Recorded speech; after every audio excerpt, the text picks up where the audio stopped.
regarding the request for proposals for the City and County of Denver Climate Ambassadors Promotoras Climacticas project. This is under the Office of Climate Action, Sustainability, and Resiliency, also known as CASR.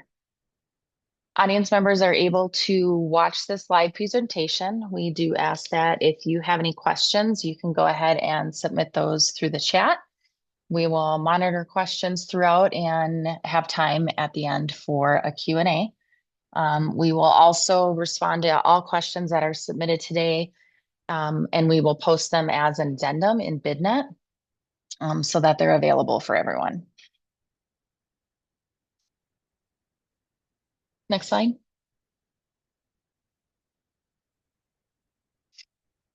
So I am Kendra Alfieri. I'm a contract administrator for Denver. I am facilitating the RFP. And then we have our project managers, Taylor and Emily, also on. Here is the agenda for the meeting. We did the introductions. I will hand it over to Taylor next. She will go through the overview of the project details, and then I will go through the requirements, deadlines, BidNet, and then we will open for the questions and answers at the end. Taylor, go ahead.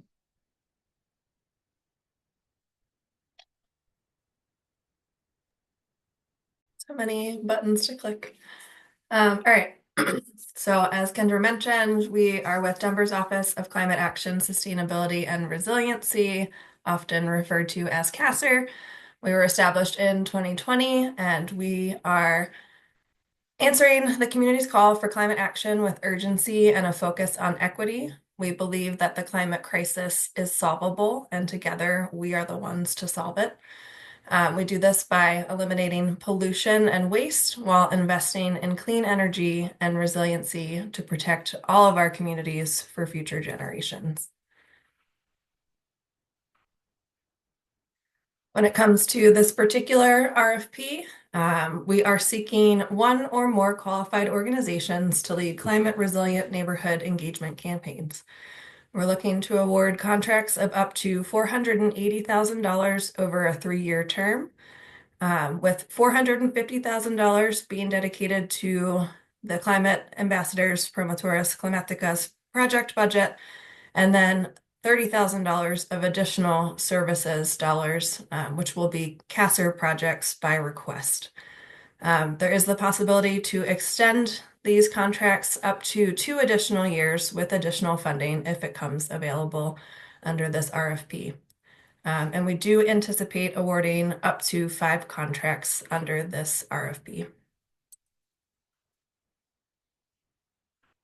So the goal of this work really is to engage and build trust with the community on climate action and resiliency.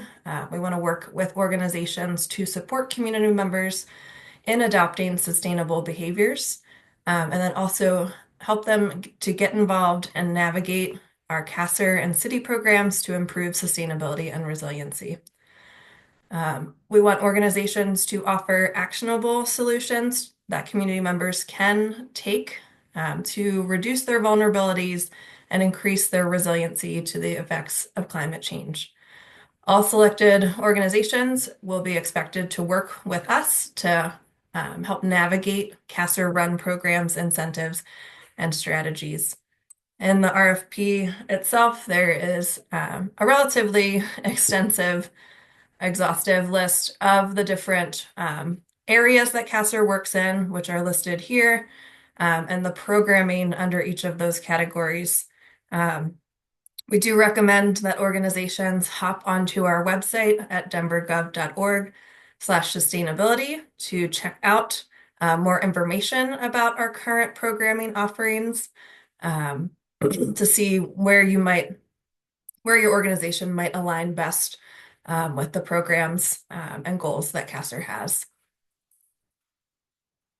So as far as the timeline and what we're looking for, so work will start once we have a fully executed contract. What we're looking at in a very simplified manner is year 1, we would be working on preliminary campaign designs, and then you would be implementing your campaign over the course of the year. There would be a campaign report at the end of that campaign year, and then we would also ask that organizations participate in our quarterly peer exchanges, which are opportunities to learn about different CASR programs, maybe different citywide programs that align well with the campaigns the organizations are running, and then also have a space to talk between organizations and Promotoras teams. And then years 2 and 3 will look very similar, maybe some minor tweaks to your campaign based on what you learned in the year prior, and then running those engagement campaigns, reporting out to us, and participating in the peer exchanges. We have a couple of attachments that are suggested.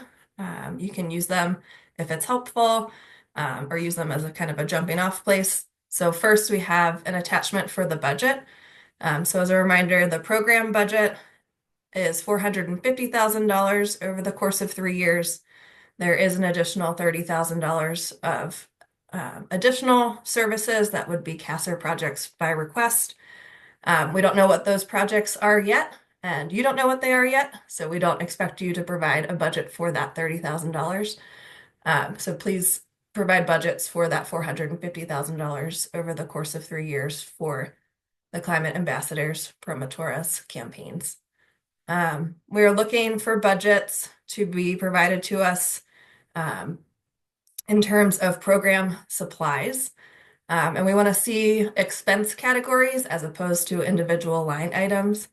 So an example here might be we want to see your estimate for what you would be spending on printing year over year over the course of 3 years, but we don't need to see, we want X number of flyers, we want X number of banners, we want X number of yard signs. You can group it together into a category. And then the other piece that we want to see is the budget for personnel services. So what you're paying, the folks that will be working on the campaign, from folks in your organization, project management, to the Promotoras teams themselves. Allowable costs include the base salary, your hourly rate. That it can also include health insurance, monies towards retirement plans, covering employer payroll taxes for each individual position, and so on.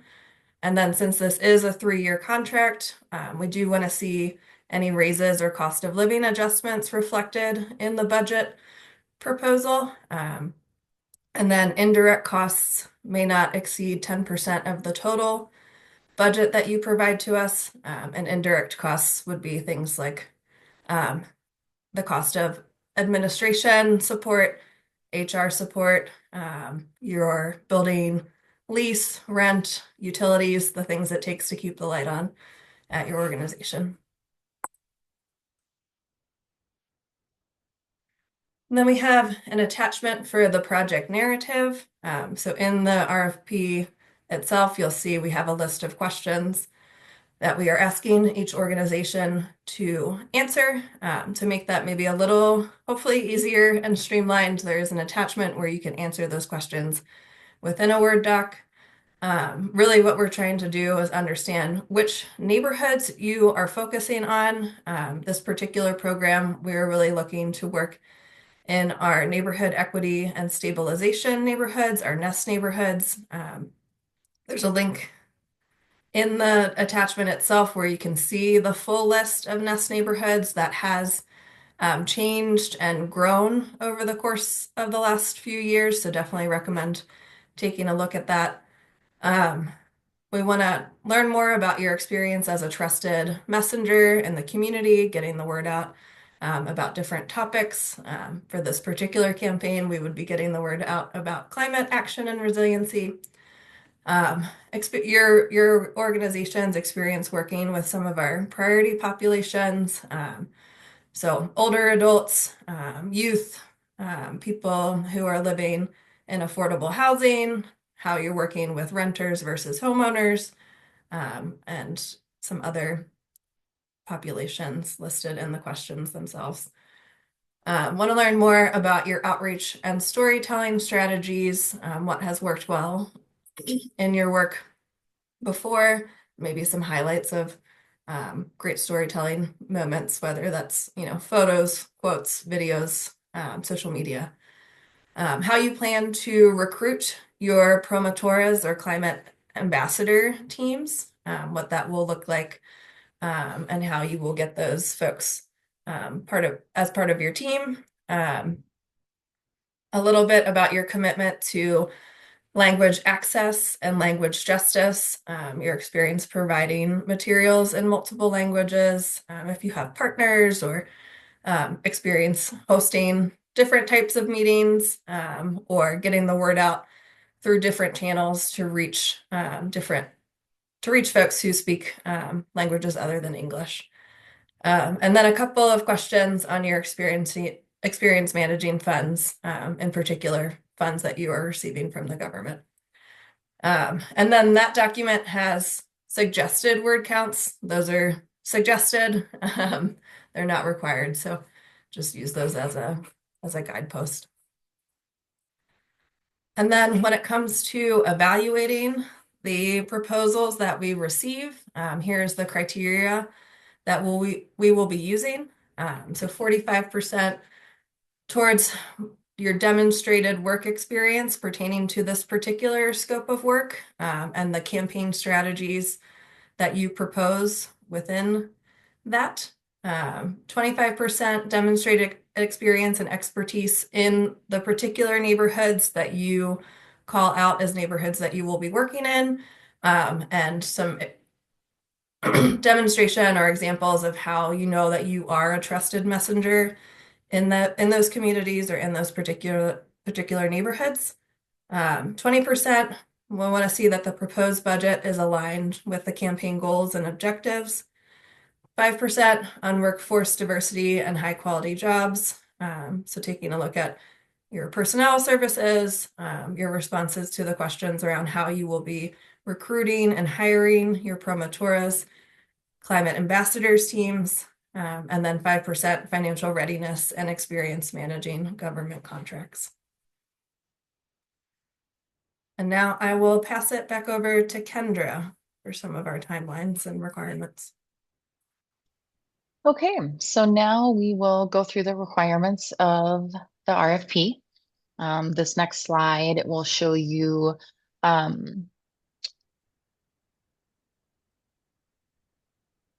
the requirements of the RFP, the main and most important requirement is the diversity and inclusiveness request form. You have to complete this form.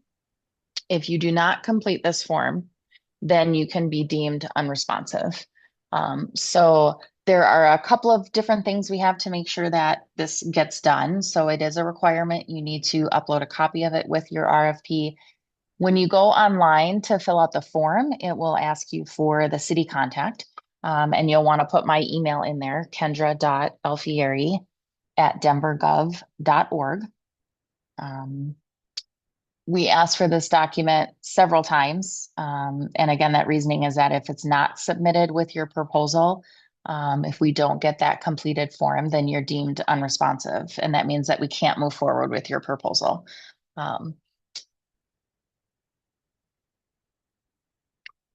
Next slide, please. If you are selected, you have to maintain the required insurance. The city does not negotiate on insurance requirements or contract language around insurance requirements, and any objections that are not raised formally in your proposal or during the selection process are waived. So it's very important to review the sample agreement, which is attachment 1 of the RFP, for the required insurance amounts. This project has required insurance around workers' compensation and employers' liability insurance, commercial general liability insurance, business auto liability insurance, and the professional errors and omissions insurance around childcare. So make sure that if you're providing services that you have these required insurances. Next slide.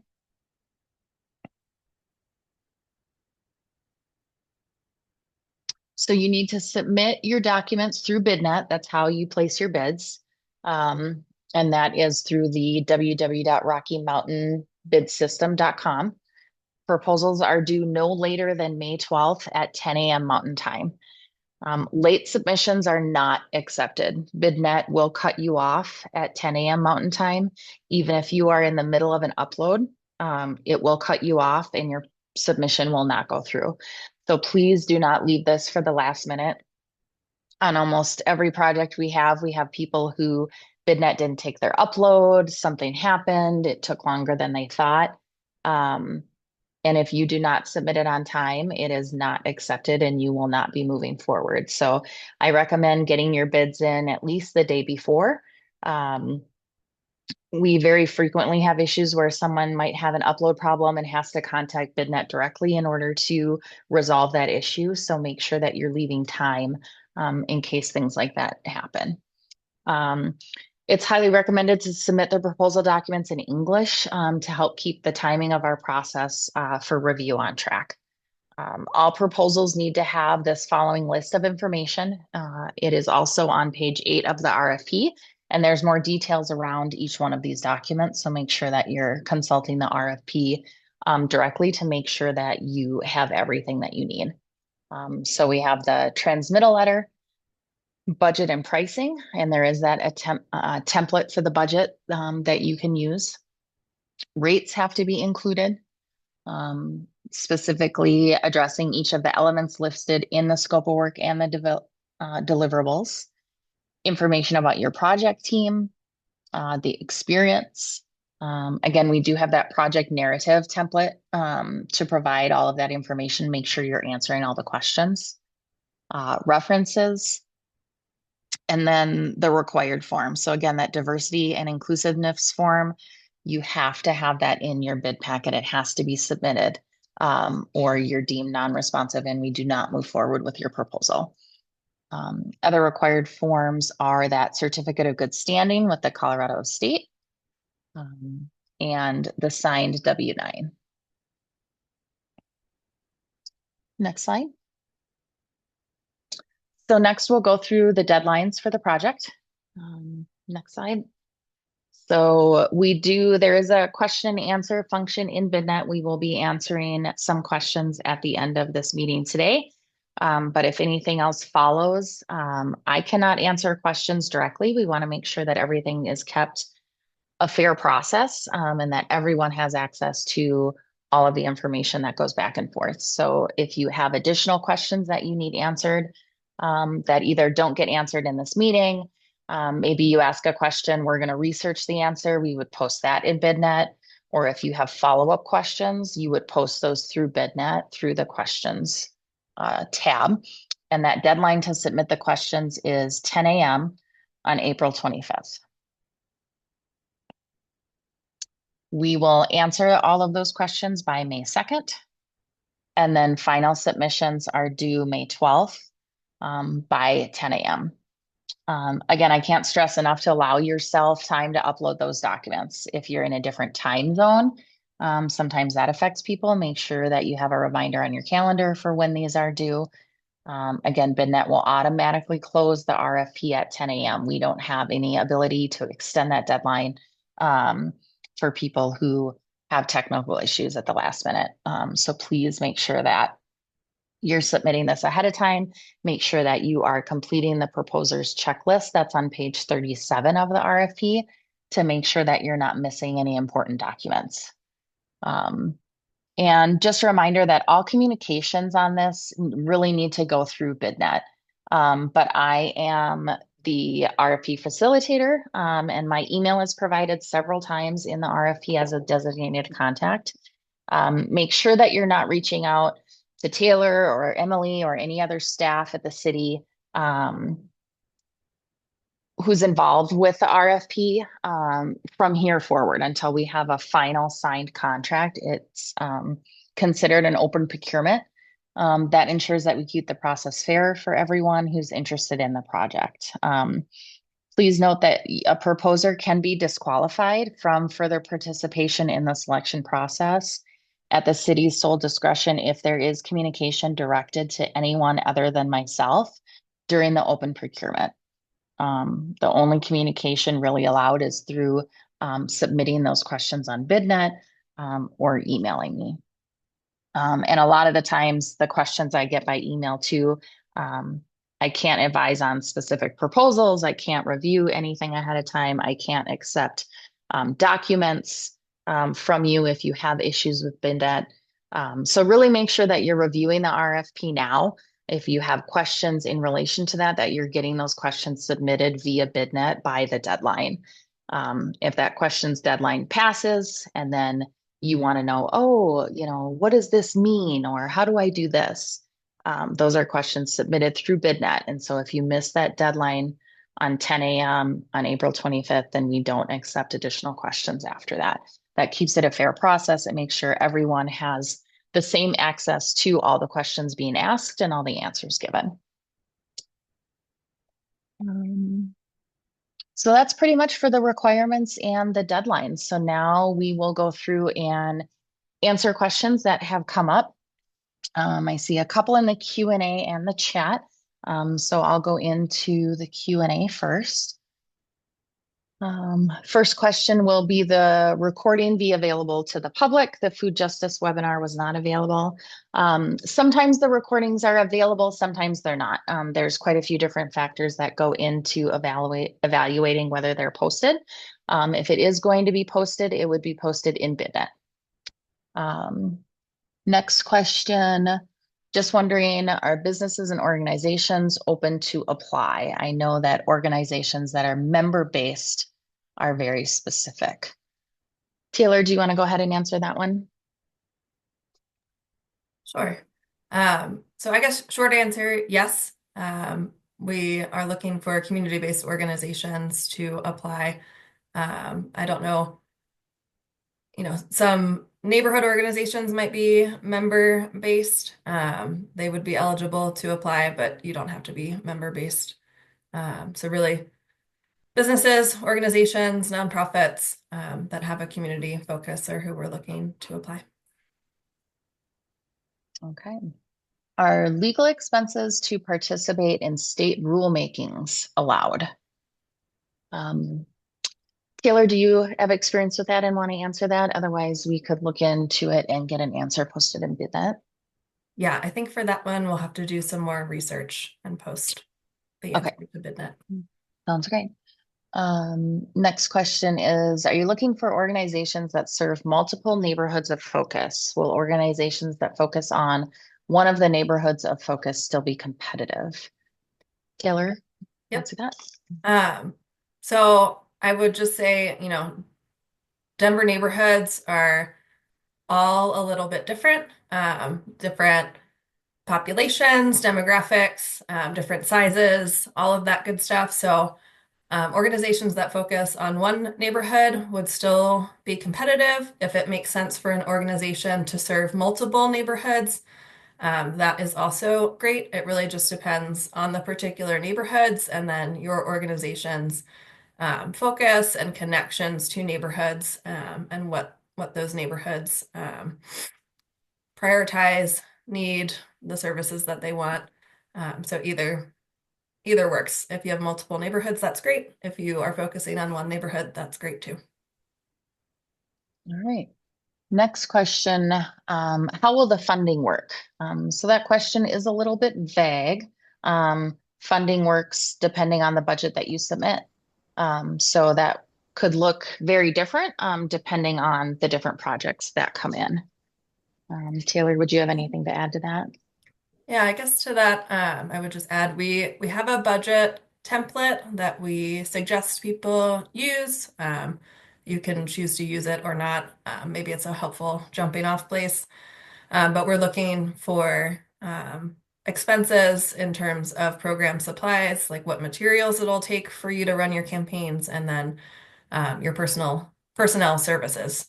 So what you will be paying your program managers, project managers, your promotoras, climate ambassadors teams, and the hours that they will be working on these different campaigns. So it's a combination of the two, materials and personnel. Um, and the program project budget itself is $450,000 over the course of 3 years. And then there is a $30,000 additional services, which I mentioned will be by CASR request. So that would be um, if CASR staff had a engagement or outreach project that they really needed some targeted support on, we could reach out to one of the Promotoras Climate Ambassadors team and say, hey, here's a scope. We're really wanting to do outreach engagement in this neighborhood. Is this something you could take on? And then we could run that through that additional services bucket. Yeah. Yeah, Taylor gave a good description of the budget approach, but if the funding around this, I just wanted to clarify this Promotoras Climacticas program is funded through the City of Denver's Climate Protection Fund. This is a voter approved sales tax from 2020. So that is the funding source for this program. Thank you, Emily. I wasn't even thinking about the question being approached from that side. Appreciate that. Um, Next question is rent to cover a space for planning community meetings, direct or indirect. I would consider that a direct cost if you are renting a space to have a meeting and you're going to want reimbursement for that. You would want to include that in your budget as such. We are a Georgia-based firm. Can you please confirm whether firms located outside of Colorado are eligible to apply for the solicitation? Yes, you would be eligible if you are located outside of Colorado, but you do need to have that Colorado Secretary of State registration active. So you would want to make sure that you go in, you get registered with the Colorado Secretary of State. That is one of our qualifications. Will the city and county of Denver share a list of participants on this call? Yes, we can go ahead and share a list of participants on this call. You can also go into BidNet, and there is a list that you can download there of people who have obtained the information for the different RFPs. If they're that's typically the way that we would go through and post that. If you're interested in knowing who is accessing the RFP, the best way is to pull that through BidNet. This is an exceptionally large meeting, so I'm going to say at this point we probably wouldn't be downloading and sharing that, but you would just pull the RFP list from BidNet. You mentioned that rent is an indirect cost, but if it is a place you are hosting programming, can it be included as a direct cost? So again, that kind of depends on how you're structuring your budget. If this is, again, like a meeting room that you're renting and you're going to get a bill from someone and want reimbursement for that bill, you would bill it that way. If it's your actual rent for a space, you could include that in the up to 10% indirect. It depends on how you're structuring your budget. For the required 4-day Promotoras training program for grantees, will CASR be partnering with the awarded organization partners to provide these trainings? If not, how will this process work? So I'll go ahead and have Taylor answer that. And just one thing to note is that this is not a grant. So I always kind of get flagged when I see that word, the grantees. This is a request for proposal. And we don't give, this isn't funding like grant works where you get all this money up front and go work and do the reimbursable. So just to note that a little bit kind of a schematic thing. So Taylor, go ahead and answer that one. Sure. So yes, so we would like to convene all of the awardees at the beginning of this 3-year program. We want the training to be most effective and efficient for all the organizations that are joining. Not knowing who's going to be awarded, it's hard to know exactly how that will be structured, but what we're imagining is really having meetings with CASR staff to really understand Promotoras, Climacticas, Climate Ambassadors program. I mentioned alignment with CASR programming and goals is really important. So probably some presentations around the different program offerings based on the proposals that we receive and select and award. So if, the majority of awardees are wanting to do some engagement around, I don't know, helping community members go solar, then we would have a training session as part of that training program be focused around CASR's solar offerings. So each organization would really understand what CASR has available and how to help community members navigate those programs. And so that 4-day training will be very much tailored based on the proposals that we see and award, and then some partnerships across the city. There's a lot of work that happens within CASR that is in deep partnership with other sister agencies. So like to get our other agency partners involved in this training, as well as some support for best practices around engagement, communicating, social media, whatever it might be. We'll really tailor it based on the proposals that we see and award through this RFP process. And Emily, I don't know if you have anything else you want to add. No, Taylor, I think you encompassed it. Okay, next question is, are for-profit entities eligible to apply? And I'll send this over to Taylor. I can't remember if that was specified in the RFP or not. I don't believe we specified that it had to be Okay, nonprofit entities. So I think community-based organizations is really the language that we've been leading with. So okay, sounds great. Will there be funding up front? As I stated, this is not a grant. So the way that budgeting with these projects works is you perform the service and the city reimburses you based on payments that you have already made. That is a city policy, unless it is a grant, which this is not. We don't typically do upfront payments. It's all based on you would make the expense and we would reimburse you for that expense. And that is standard city policy. Can you clarify if it's 480 per contract or is the total 480 across the 5 potential contracts? So it is up to 480 per contract, and we anticipate awarding 5 of those. Is it required to apply with partners, multi-organization application, or is a single organization applicant acceptable? Taylor, you want to go ahead and answer that one? yep. So it is not required to apply with partners. I think where it's appropriate and where you have partnerships, that is great. Please describe that in your project narrative. I think it really, again, depends on your organization, which neighborhoods you're working in. Um, it might be beneficial to have some partners, or you might have some partnerships already established or wanting to establish. So that's another one of those where either way, if you're going solo or you have partners, either way works. Okay.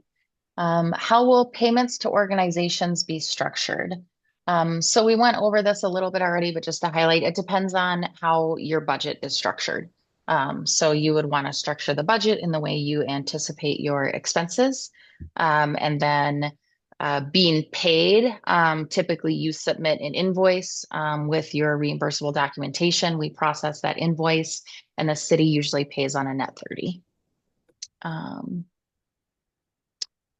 May I ask how many folks are on the call?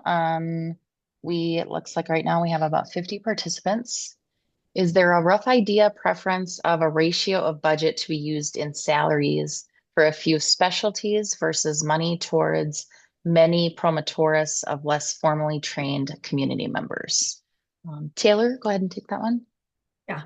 I would not say there is a preference. I think it really depends on your project plan and how you plan to approach these engagement campaigns. And so you would structure your budget appropriately for who you need on your team. Okay. What were some of the most impactful results of the last Promotoras contracts? Was there a topic that they saw the most results around? Taylor, do you want to maybe just lightly touch on that? Sure. So we did run a pilot, Promotoras Climacticas Community Climate Ambassador program. I think really what we have enjoyed the most at CASR is to see how those have been very much community-led and co-created with the community, very responsive to what the community is interested in as far as like what behaviors they want to take on, what actions they want to take in their community, what's, either a challenge or an opportunity, depending on how you're looking at it. And that varies very much across Denver and across the different neighborhoods. I think for this round of Promotoras, really what we're looking for is some tighter alignment with CASR programming and goals. So again, would recommend to take a look at that list that's provided in the RFP of the different CASR topic areas. Our team covers a wide variety of climate and sustainability areas. And so I wouldn't highlight any particular topic in particular, but would point people to kind of that list of CASR programming. And again, um, suggest people go check out our website, denvergov.org/sustainability, to see all of the different programming that CASR is working on, and how your organization and neighborhood could align with that work. And I see Emily's hand up too. Yeah, I'll just add that we really see promotoras as barrier busters, and we saw some interesting results around um, folks who kind of reported certain barriers to taking climate action, and then saw some really interesting results sort of after intensive campaign work in the community. So we think about this work in terms of navigation uh, and breaking down barriers within communities. Great. Okay, next question. Can payments for ambassadors be upfronted by the city, or are those reimbursement based as well? So again, city policy is that we pay on reimbursement. It's very rare to see things be paid for upfront by the city. Not to say that it doesn't ever happen, but it is extremely rare. So we reimburse based on work that has already been performed or reimbursables that have already been purchased. So typically, your ambassadors would do the work. Let's say they do the work in January, you would send us an invoice in February for those wages and costs spent. So again, very rare for us to ever do any type of upfront payment. Should the budget then be structured by milestone or outputs? Um, Again, the budget can be structured how you see your project run. Um, I'll defer over to Taylor and Emily for any other comments on that.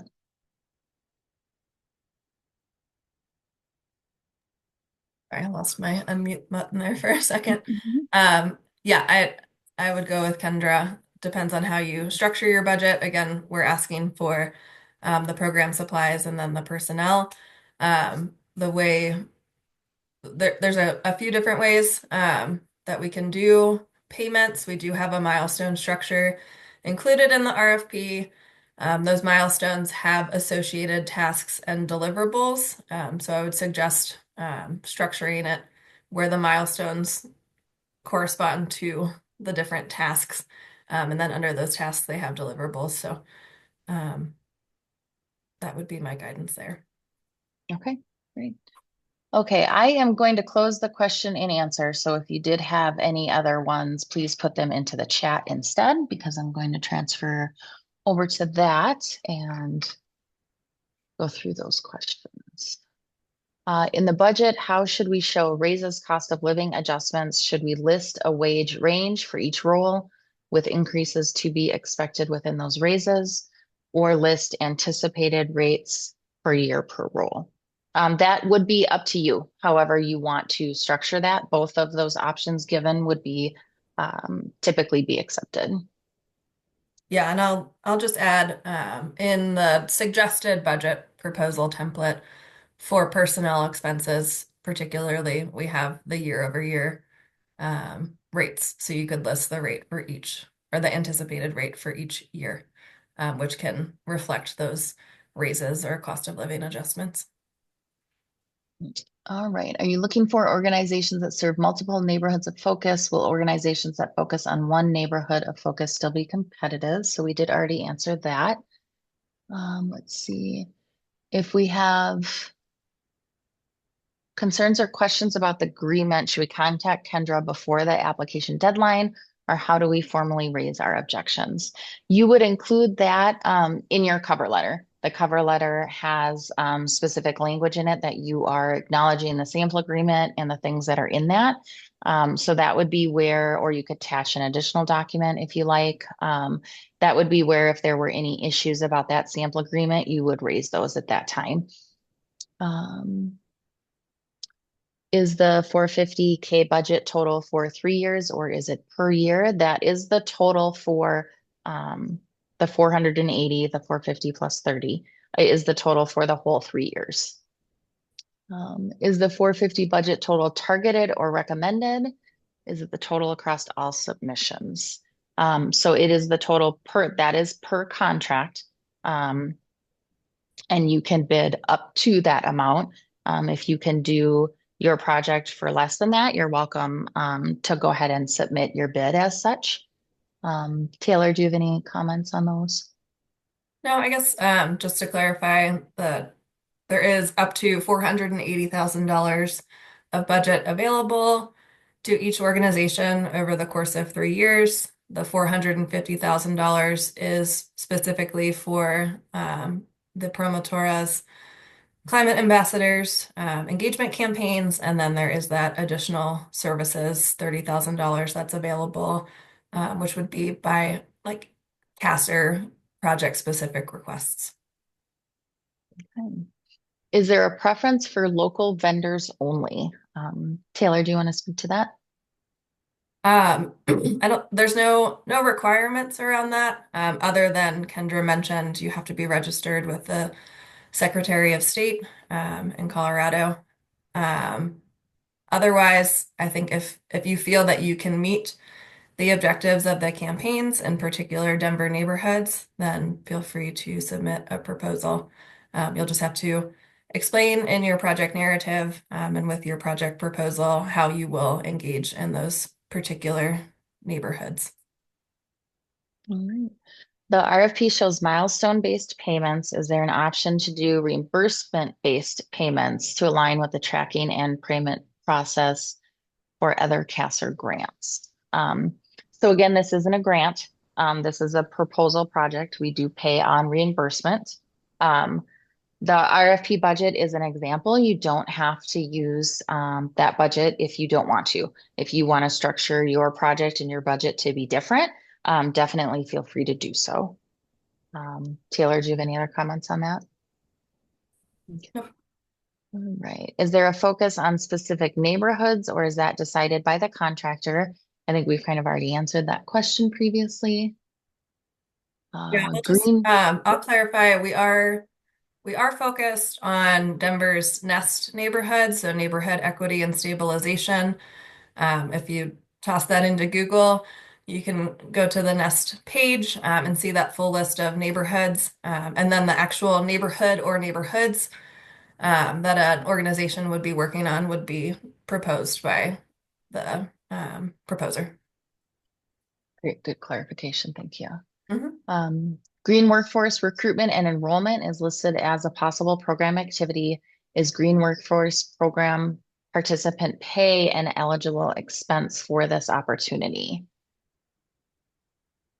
Taylor, I'll let you answer that. Or we can research that and post it later. Yeah, I'm not sure. I'm not sure if I understand the question fully. Uh, so, like, pay for an individual who is participating in a green workforce program.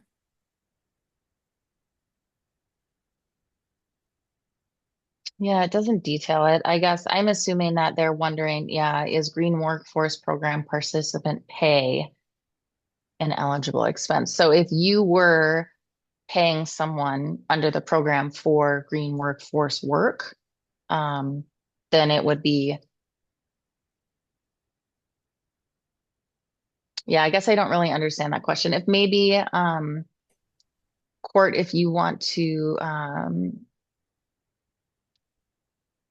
add some clarification, or you can also go into the BidNet Q&A and detail that out a little bit more for us to be able to get a thorough answer for you.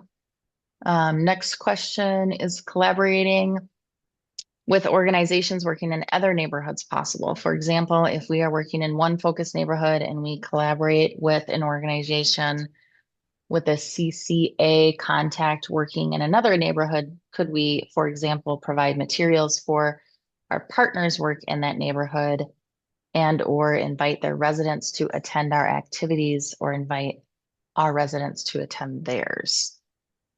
Yeah. So short answer, yes. I think that is the hope for all of our awarded organizations. It's one of the intentions of those quarterly peer exchanges is to bring all the organizations together to really collaborate and kind of cross promote or work together, coordinate on activities. That makes sense, whether it's because you're geographically, maybe the neighborhoods are right next to each other, or the topics of interest are overlap. And so certainly we want to encourage that collaboration amongst the organizations and feel that that's a really big value add to the Promotoras Climacticas Community Climate Ambassadors program. Who is making the award decision? So the way requests for proposals work is proposers submit their proposal, and then there is a selection committee that makes the decision. Emily did post a link to the Nest neighborhoods, and that link is also within the RFP. So that is available there for you. Okay, so we'll give just another second or two for anyone to post any additional questions into the chat area. Otherwise, just a reminder, May 12th is the deadline, 10 a.m. So please, please make sure that you are not waiting until the last second to get those proposals in. Should the narrative section address questions in the experience section, or is that separate? Taylor, do you want to go ahead and answer that? Might have to lean on you a little bit, Kendra. The narrative template with the narrative questions is one document. I think, there are questions that kind of speak to your experience. There are some experience questions in the RFP that are more specific to like references and things.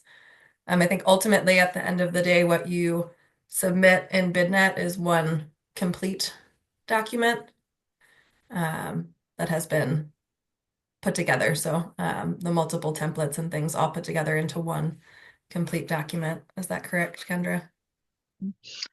So these are set up a little different than our typical RFPs because we have the Excel documents and the extra templates that have been added.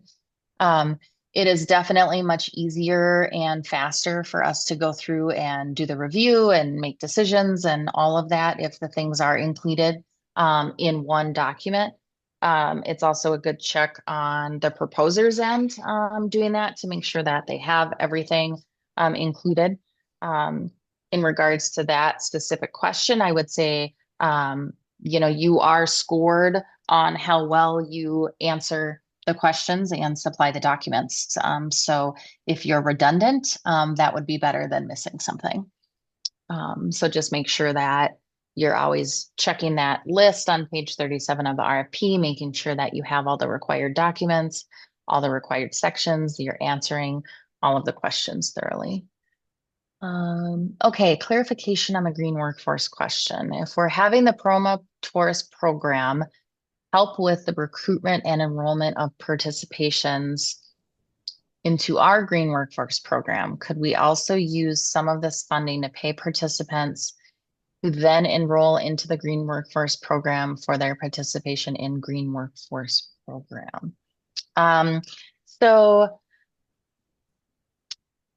you might have to explain more in a BidNet question if you feel like we're not answering this. But You can't, so there's no double dipping. So if we're paying you for the pay for a staff member for this program, you can't go into a different program for green workforce and also be requesting that. Um, so that's important to understand. If you're splitting funding for different programs, we do allow that as long as you're showing how you're making those splits. Um, Taylor, I don't know if you have anything to add. Otherwise, if that doesn't answer it, then please submit again in BidNet and we can get a more thorough answer for you. Yeah, I would say to put this into BidNet, and then we Mhm. can research a little further into what the potential split might be. To Kendra's point, we're not overlapping or double paying, but there are opportunities for programs to work together in concert. So I don't want to misspeak, so I will just say Mhm. let's look into it a little further. And I'm Okay, sure, so I'm sure you're not the first person who has referred to or typed BidNet as bidet, but yeah. thanks for the early morning laugh. Okay, so I will close questions at this time. So any other questions that you guys have or that might come up as you are reviewing the RFP before that question deadline closes, please post those into BidNet under the Q&A, and then we will get those answered for you. At this time, that ends the presentation. We look forward to seeing your guys' proposals. Good luck. Awesome. Thanks, everybody. And thank you, B, our awesome interpreter. Yes, thank you. See y'all.